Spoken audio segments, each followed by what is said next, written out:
What up guys, welcome back. I went to start the Miata the other day and it wouldn't start.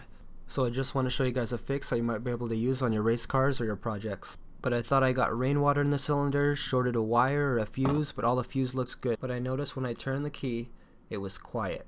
No click, it didn't seem like the fuel pump turned on. There's usually a whirring sound that lets you know it's working, but let's take a listen. So we're going to come over and turn the key on.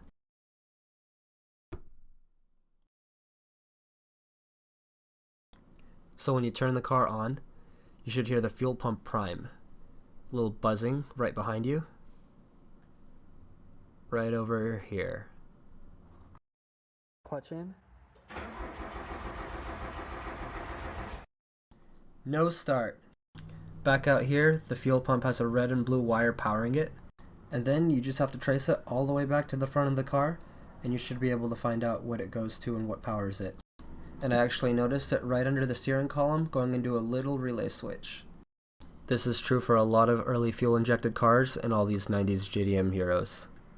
In this case, the fuel pump relay is under the dash just past this tangle of wiring. That yellow box. So let's pop this bad boy out.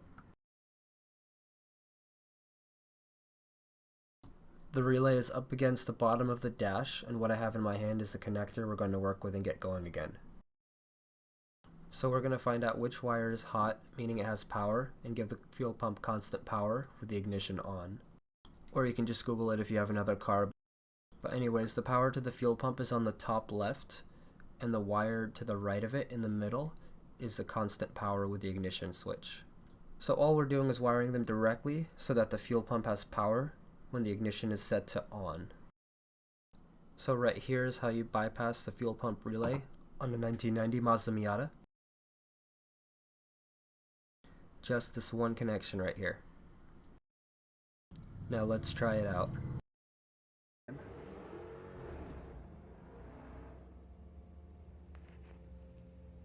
And you can hear that buzzing, which means the fuel pump is running.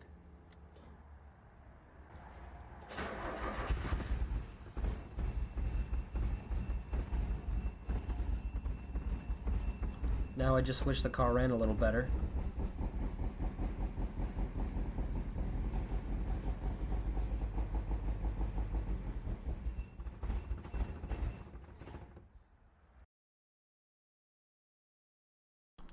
So just keep in mind this is considered a temporary fix to get you home or maybe a few other destinations, mainly because it's going to constantly run your fuel pump, putting some extra strain on it at full blast while your key ignition is on.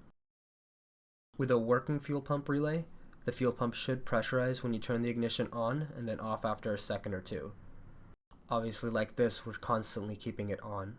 So as long as you have a little piece of wire, you'll be able to bypass that relay with no other tools and get yourself home. Good? Good? Cool.